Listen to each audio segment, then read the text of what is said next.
Good morning and welcome to the Core Connection. I'm Mira Rubin here with you on Enlightened World Network, and this morning's topic is hammers and nails. When you're a hammer, everything looks like a nail. So we're going to get to look at how the context, the filters through which we look at the world, color our entire experience, and maybe explore ways that we can broaden those lenses. But before we get started, let's take a minute or two to get present. Let's take a deep breath in through your nose and hold it. And imagine clean, crisp oxygen flooding your lungs, flowing into your bloodstream, nourishing all your cells, all your organs, bringing vital life energy to your body and being. And as you exhale any tension, stress, negativity, fatigue. And now let's take another deep breath in through your nose and hold it. This time, imagine brilliant, bright light lighting you up from the inside out, illuminating, electrifying, and energizing all your cells, all your molecules, your electrons, creating a brilliant beam of light and energy from your heart out into the world. And as you exhale any remaining tension, stress, negativity, fatigue. And now let's press our palms together. Vigorously rub your hands together to feel those sensations of friction, temperature, motion, pressure, and the tickling and tingling when you stop, and allow all of those sensations to bring you present right here, right now, into this remarkable physical form that enables you to experience life. Welcome, welcome, welcome. So, hammers and nails. This was from a conversation that's been an ongoing conversation with the client that is just so powerful and fascinating, and how we can only see what we see from our own lens, and breaking out of that lens can be very, very challenging. And it was so fascinating. So we were talking about stress, and this person's kind of go-to response is to fight. And they've been in they grew up in a really traumatic environment and learned to fight for what they believe in. And so fighting is synonymous with caring about something, believing in something. And fighting is also synonymous from their lens of something that matters. If something matters, you fight for it. And meantime, this person suffers from pretty extreme exhaustion. And we all know that being in fight or flight, or being in fight mode, is exhausting. It's exhausting to be constantly on high alert or on defense or ready to fight all the time. It's just incredibly taxing to the nervous system, right? So here, this fighting is what's exhausting this person. And also fighting is what proves that you care about something. So that in itself is a really difficult relationship to see. Well, actually, it's not even visible. It's not even visible. And that was the thing that was so amazing in this conversation with this person is we went through the process to say, okay, well, fighting is exhausting, right? And so I said, well, what if you didn't have to fight? What if you didn't have to fight the chaos? What if you could just let the chaos be the chaos and you didn't have to fight it? And if we didn't fight, it's synonymous with giving up and not doing anything. So in disentangling this, we get to see that you can take action without having to fight, right? That you get to take appropriate action, but you don't have to be enraged. You don't have to be stressed out. You don't have to be embattled. You can just take appropriate action without all the emotional aggravation, upset, anger, rage, tension. Without all of that, you can just be responsive. Well, it was so fascinating because that was inconceivable. Literally, it was like this person's brain was going, that does not compute, that does not compute. Like it just fried the circuits. It was so interesting. And it was such a perfect example of how when we're a hammer, everything's a nail. And, when you're trying to communicate into hammerdom, that there are other opportunities or other options, it's like the context just can't hold that information. And it's so obvious to me that when for instance, fighting is exhausting, what happens if you just stop fighting? And I get for this person that it was giving up, but it's not giving up. When we allow things to be as they are, then we can respond to them appropriately, right?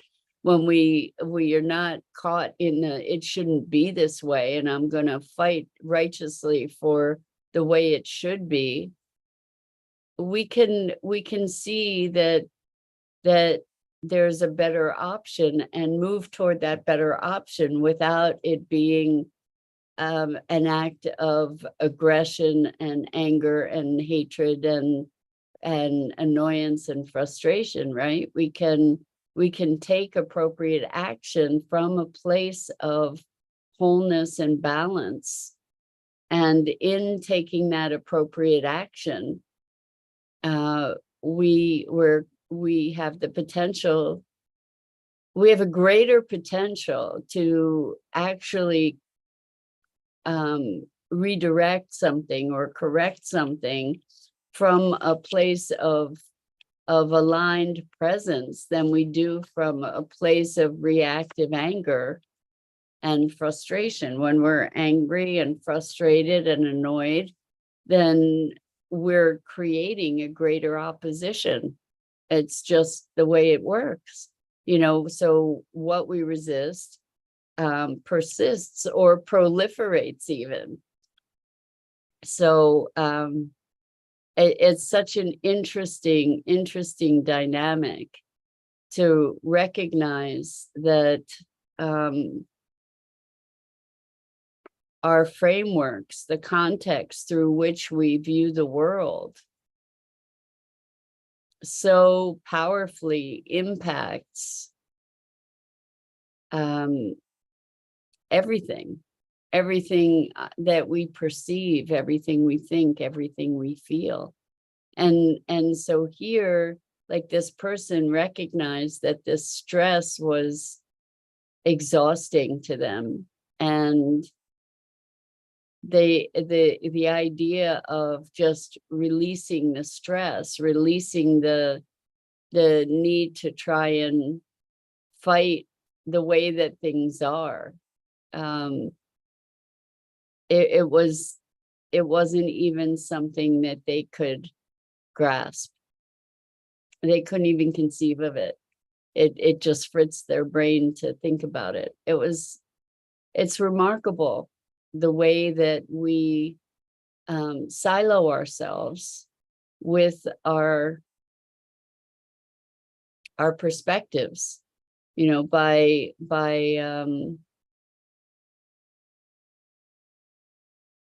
imposing these beliefs and limits upon ourselves that then enforce blind spots for us, that require a sorting out an elimination of certain information where it just totally just doesn't compute. There's no way to conceive of it. And it was so fascinating because I said to this person, when you get this, you're going to be amazed that you didn't see it before. When you get that to stop struggling, what there is to do is to stop struggling, right? It doesn't mean giving up or giving in. It means taking a different stance, rather than railing against the storm. The storm doesn't care. The storm is the storm. Good morning, April. How wonderful to have you here with us this morning. We're talking about hammers and nails. And when you're a hammer, everything looks like a nail. And we're really talking about the contexts through which we experience life. And how those contexts truly profoundly limit our perceptions, or define the limits of our perceptions, where certain things within our context are just purely inconceivable. So what was going on with this one person that I've been speaking about is that they were saying it shouldn't be this hard. It shouldn't be so hard to get this thing done. And what was happening is that there were a lot of frustrations along getting a water heater replaced, mundane kind of thing. But the aggravation level was escalating and escalating. And why? Because there were all these setbacks that were occurring on the way to getting this water heater handled. And each setback added to the aggravation, so that the stress factor and the aggravation factor around this thing was just out of control. And part of it was because this person had an internal story about it shouldn't be like this. It shouldn't be so hard. It should have been taken care of already. And the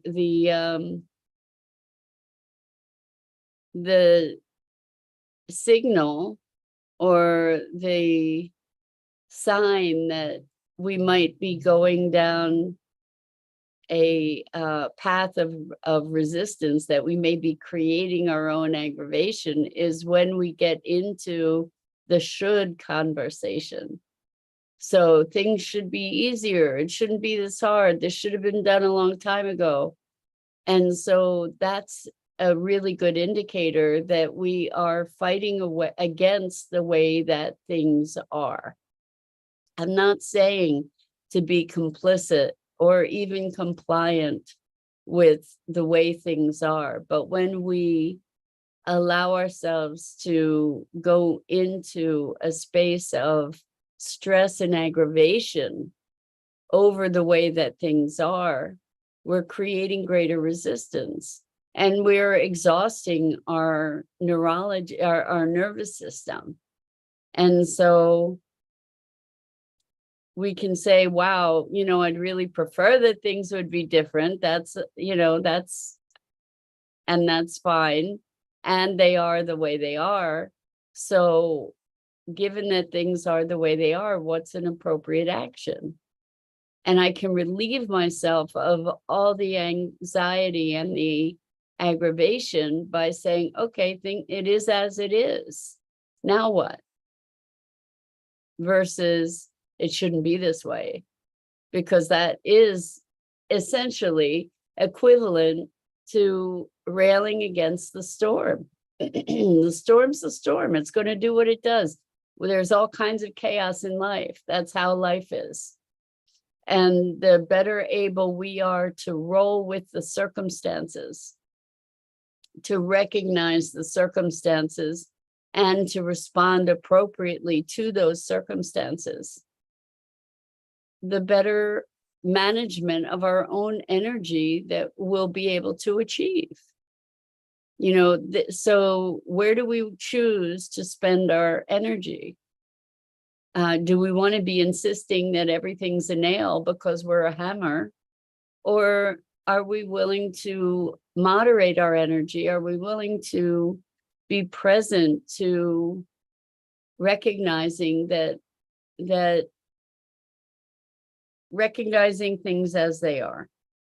I mean, that's really what it comes down to, is how do we allow ourselves to expand to include this. So this was great. I had another conversation with a client yesterday that was about how they utilize this notion in their lives. So a direct way to navigate this kind of situation where we might be having frustration or upset. So we often talk in transformational work, we often talk about letting go. And letting go, especially in my opinion, especially in Western culture, we're not taught about letting go. We're talking about acquisition, acquiring, right? And not that that's a good thing, but it is a fact that we are taught to accumulate, right? So the idea of letting go is harder maybe. Anyway, what if instead of letting go, we expand to include? So instead of letting go of our anger, we expand to include our anger, and we expand to include our joy, and we expand to include what's happening in the world, and we expand to include that we didn't like it, and we expand to include our reaction. As we expand to include it all, we become all of it, which is the same result really as letting go, because we let go and we let go and we become nothing, right? No thing. And as we expand to include, we become everything, which is also equivalent to no thing, no specific thing. You know, it is the multitudes.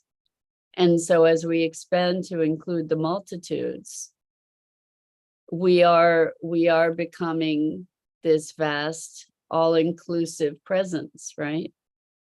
So the example of this, one of my clients was on the golf course and hit a really bad shot, and initially got all kinds of upset with themselves, and then recognized, oh, I can expand to include this too.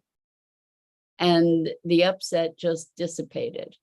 The upset just went away because, good morning, Rosalind. Welcome. Great to have you here with us this morning.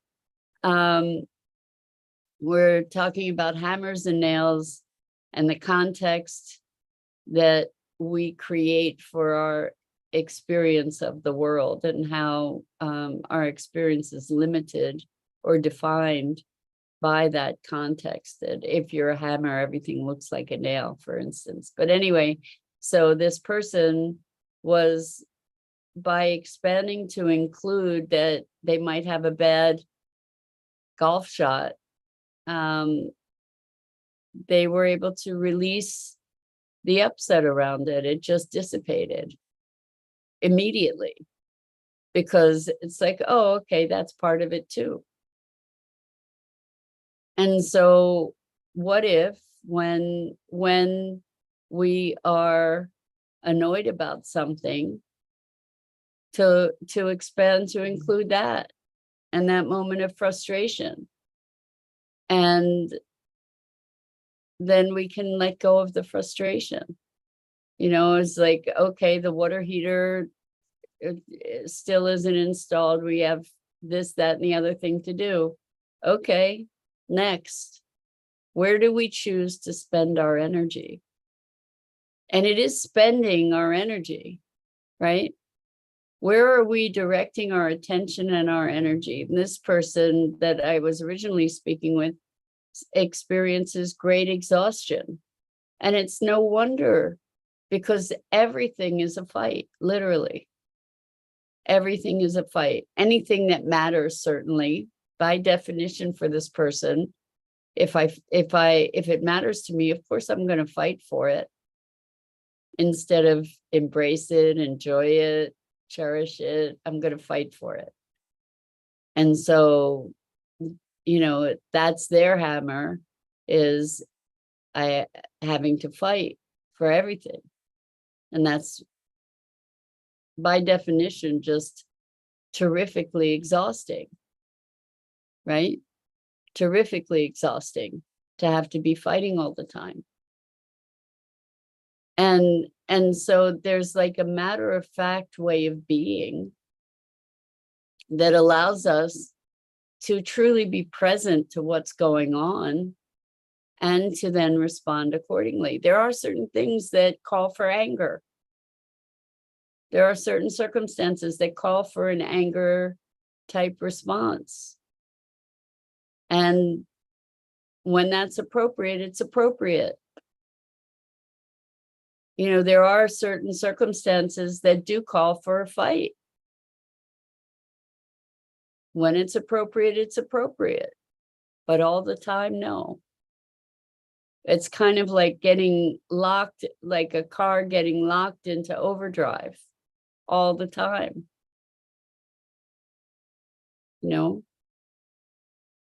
If you're always running at high speed, ultimately you're going to run out of energy, right? You need some time to be able to rest and recoup. It's not sustainable. It's not a way to be able to effectively manage one's energy. And so what was fascinating and what helped to fry the circuit, I'm hoping, time will tell, is that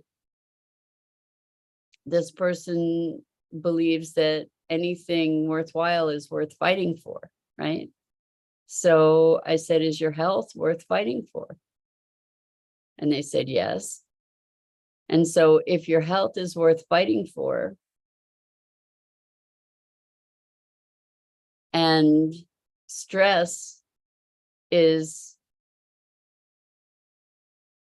a big portion of your exhaustion, what is it going to look like to fight the stress? And the paradox here is that in order to fight the stress, you need to stop fighting all the time.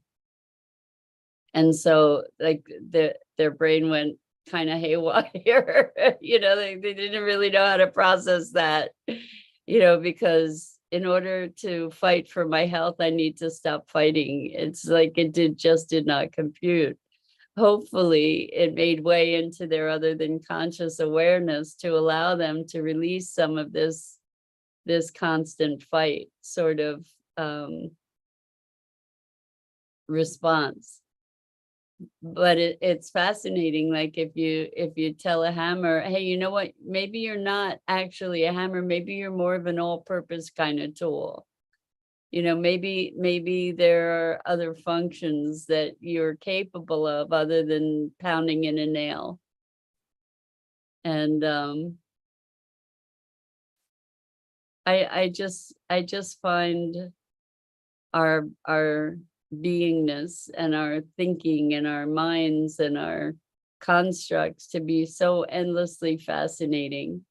When we're able to step back and see, when we're able to step back and get kind of a bird's eye view on this situation, we are endlessly fascinating in the way that we construct our reality. And I am just ever curious about it and rather awed by the worlds that we create for ourselves.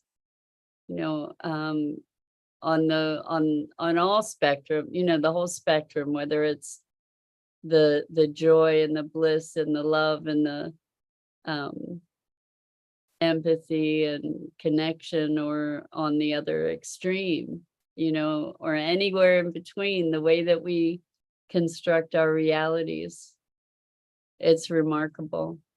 And so there's another person who has experienced anxiety, like paralyzing, crippling anxiety throughout their entire lives. And we've made tremendous, tremendous progress. And now they're writing a book.